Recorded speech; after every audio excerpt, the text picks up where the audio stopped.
네, 안녕하십니까, 광닭입니다. 자, 여러분들, 오늘 감자를 파종했습니다. 제가 산광최화를 통해서 감자의 시감자를 준비하는 방법 소개해드렸고, 또 저처럼 가을 감자 수확을 해서 이렇게 작은 감자의 씨앗을 이용하지 않고 큰 감자를 이용하시는 분들에게는 또 다른 방법을 또 소개를 해드렸었어요. 그게 이쪽에 있는 이 감자들입니다. 지금은 제가 이제 파종을 하느라고 이렇게 다 잘라 놓긴 했는데요. 지금 화면으로 나오고 있을 겁니다. 이걸 쪼개기 전의 모습이고, 쪼갠 후로 이 단면을 한번 비교해 보시기 바랍니다. 단면이 뭐 검게 변했다거나 하지 않고요. 잘린 면이 잘 치유가 돼서 잘 아물어 있습니다. 이렇게 파종을 하셔야 감염의 우려도 적고, 또 단면에서 과도한 수분의 유출이 일어나지 않아서 초기에 새싹들이 성장을 하는데 문제가 없습니다.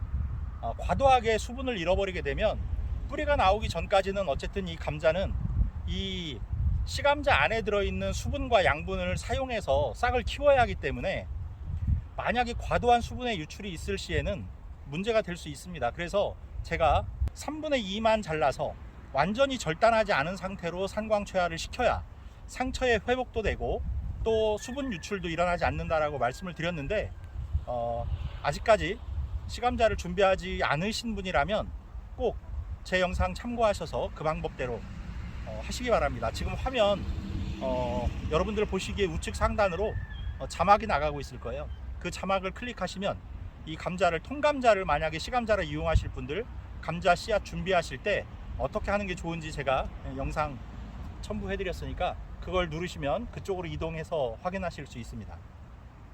이쪽은 제가 산광최화를 통해서 준비한 시감자이기 때문에 알이 이렇게 작습니다. 그리고 절단돼 있지도 않죠. 저는 이제 이 감자를 파종을 할 거고요. 보시면 씨앗이 아주 튼실하게 잘 올라와 있습니다. 이렇게 짧고 색깔도 새카맣고 이렇게 올라와야 좋은 싹이라고 했고요. 웃자라지 않고 성장에 문제가 없다고 했습니다. 자, 그러면 제가 왜 파종하는 모습을 보여주지 않고 이렇게 파종이 끝난 상태로 여러분들한테 보여드리느냐, 이렇게 하는 이유는요, 바로 여러분들한테 오늘 제가 사용하는 이 파종법이 여러분들이 사용하는 파종법과 어떻게 다른지를 좀 비교를 해드리기 위해서 그렇습니다. 그게 뭐냐면, 저는 이미 파종이 끝났는데 비닐에 구멍이 없습니다. 다시 말해서 감자를 심고 멀칭을 했다는 뜻입니다.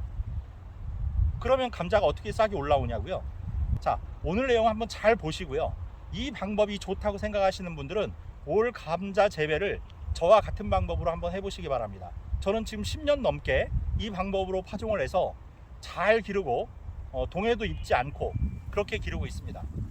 오늘 말씀드릴 주제가 바로 감자의 4월 달에 불현듯 찾아오기 쉬운 감자의 냉해를 좀 줄이고, 그 다음에 생장 기간을 가급적 늘려서 수확량을 좀 늘릴 수 있는 방법으로 이런 파종법을 소개해 드리는 겁니다.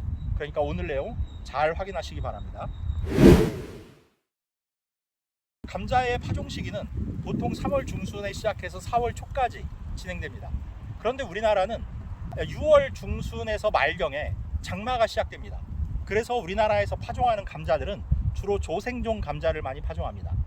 수미라든지 남작이라든지 추백이라든지 하는 감자들이 보통 조생종으로 90일 정도를 재배해야 됩니다. 그래서 4월 초에 만약에 파종을 하시게 되면 5월, 6월 초, 7월 초까지는 재배를 하셔야 90일을 채울 수가 있는데요. 우리나라는 그 장마라는 것 때문에 수확 기간을 좀 당겨야 되거든요.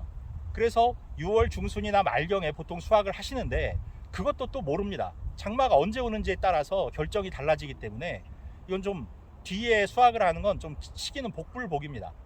그래서 가급적이면 앞부분으로 날짜를 당겨서 파종하시는 게 좋은데요. 그렇게 하면 3월 중순경에 파종을 했다라고 가정하면, 이게 보통 저처럼 이렇게 싹을 틔우지 않고 심으시면 20일, 싹을 틔워서 심으시면 약 10일에서 15일 정도의 싹이 올라옵니다. 그런데 4월 초쯤이 되면 갑자기 늦서리가 내립니다. 그 늦서리는 하필이면 새로 돋아난 어린 싹이라든지 잎의 양쪽 끝부분이라든지 또는 꽃눈이라든지 줄기의 끝부분이라든지 하는 성장점을 얼어버리게 만듭니다. 그래서 이 성장점이 만약에 이런 냉해를 입게 되면 이것을 회복하는데 보통 2주, 3주 정도가 걸립니다. 그러면 제가 영상에서 누차 말씀드렸듯이 감자는 초기 재배에서 성장을 왕성하게 시켜야 된다라고 말씀을 드렸습니다. 그때 덩이줄기를 많이 형성시켜서 그 감자가 많이 달리도록 해야 그 다음에 너 뭐 키우고 말고가 있지 개수가 적으면 수량이 줄어드는 겁니다. 그래서 그 냉해를 받게 되면 초기 성장에 심각한 영향이 미치게 됩니다. 수확을 못 하시게 될 수도 있고요. 수확을 하더라도 이 성장이 너무 늦어져서 굉장히 부실한 감자를 수확하시기가 쉽습니다. 이 감자 재배를 말씀드리면 간격은 똑같습니다. 이 모종삽으로 구멍의 중심부에서 다음 구멍의 중심부까지 모종삽의 한 자루 간격으로 파종을 하시면 됩니다. 다만 깊이를 파종하실 때는 일반적으로 시감자를 파종하실 때 복토를 5cm 정도 합니다. 5cm 정도 흙을 덮어주는데 오늘 보여드리는 이 파종법은 깊이를 모종삽의 이 날의 길이보다 좀 더 깊게 파십시오. 그 다음에 완전히 부숙된 퇴비가 있다 그러실 경우엔 그 완전히 부숙된 퇴비를 한 주먹 넣어 주시고요. 그 위에다가 흙을 한 주먹 올려 주십시오. 그리고서 시감자를 그 위에 올리는데 저처럼 이렇게 통감자로 심으시는 경우에는 싹이 이렇게 올라온 부분, 이 올라온 부분이 하늘로 가도록 해서 흙 위에 꽂아 주시면 되고, 만약에 이렇게 절단 감자를 쓰실 분들은 절단면이 바닥으로 가는데 위에 있는 싹의 상황을 좀 봐야 됩니다. 그래서 위에 있는 싹이 주로 분포되어 있는 곳이 하늘을 향하도록 해서 단면을 바닥으로 향해서 놓아주시면 됩니다. 만약에 부숙된 퇴비가 없으시다 하는 분들은요, 그 밑에 복합비료를 한 스푼만 놔주시고, 티스푼입니다. 큰 스푼이 아닙니다.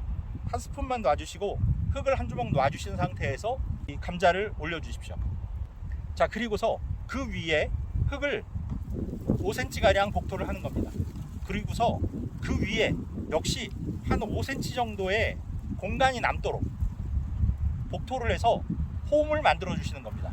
즉 주변부보다 이 감자를 심은 자리가 낮게 위치하도록 홈을 파주시는 겁니다.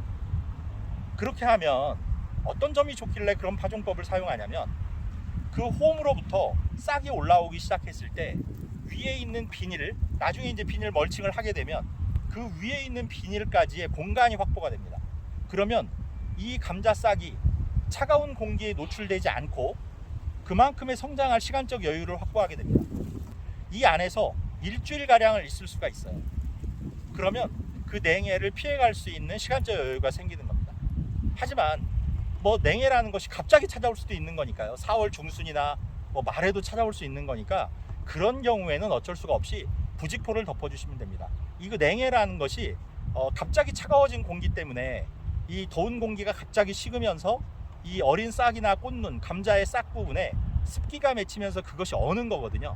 그러니까 그 습기가 맺히지 못하도록 부직포를 덮어주시면 그 차가운 공기가 이파리에 닿지 않아서 냉해를 피해갈 수가 있습니다. 그러니까 그 원리로 이렇게 일단 4월 초에 냉해는 피해가도록 멀칭을 나중에 선파종 후 멀칭 하시는 겁니다. 그렇게 하고서 시간이 좀 지나면 이게 비닐을 밀고 올라옵니다. 그러면요, 손으로 만져보시면 빼꼼히 솟아 있습니다. 그때쯤 되면 구멍을 뚫어주시면 됩니다. 자, 그렇게 하시면 또 성장 과정에서 좋은 점이 여러 가지가 있습니다. 그게 뭐냐면, 감자는 성장 과정에서 두 가지가 중요합니다. 하나는 북주기와 하나는 추비인데요, 그 북주기와 추비를 이 공간을 통해서 해결할 수가 있습니다.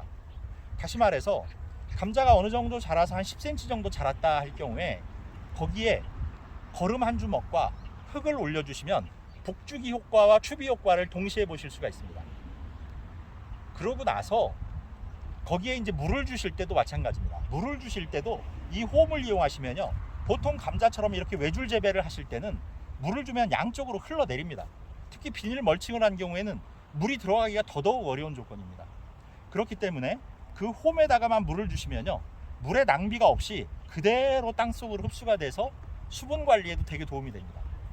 그리고 이게 성장하는 과정에서도 이 비닐 멀칭이 지금 감싸져 있기 때문에 보온과 보습의 효과를 다 누릴 수가 있습니다. 이 봄바람이 은근히 건조합니다. 봄바람에 의해서 이 부분이 상당히 건조해집니다. 그러니까 그런 것들을 좀 피해갈 수 있는 방법이 종합적으로 이 선파종 후 멀칭 방법이 아주 좋더라는 걸 제가 그동안 한 10여 년 동안 쭉 이걸 재배하면서 깨달은 방법입니다. 그래서 저는 주변 사람들한테 다 이렇게 파종하는 걸 권해드리고, 또 제가 뭐 다른 글이나 이런 곳에서도 이 방법을 여러 차례 소개한 적이 있습니다. 그러니까 올해는요, 한번 여러분들 이 방법으로 한번 해보십시오. 그러면 지금 여기 보시면 비닐이 좀 이렇게 좀 움푹움푹 들어가 있는 게 보일 겁니다. 이렇게 만져보시면요, 그 공간이 지금 이렇게 떠 있습니다. 이 떠 있는 공간이 바로 감자가 이 성장할 수 있는 공간적 여유가 되는 겁니다. 그래서 이 부분을 나중에 빠꼼이 밀고 올라오면 동그랗게 이 부분을 잘라내시면 됩니다. 여러모로 좋은 방법이니까 올해는 한번 이 방법으로 하셔서 좀 수확량이 어떤지 한번 확인해 보시기 바랍니다. 그리고 제가 중간중간 다시 또 추비라든지 북주기 할 시기쯤에 영상을 올려 드릴 테니까 저와 함께 그 방법대로 한번 따라와 보십시오. 그러면 올해 분명히 수확량이 더 나아질 걸로 제가 기대를 하겠습니다. 자, 이렇게 해서 드디어 봄감자 파종을 끝냈습니다. 풍성한 수확을 기대하면서 한번 올 봄에 감자 재배 시작해 보도록 하겠습니다. 여러분들 풍성한 수확 응원하고요. 구독, 좋아요, 알림 설정 부탁드리면서 인사드리겠습니다. 감사합니다.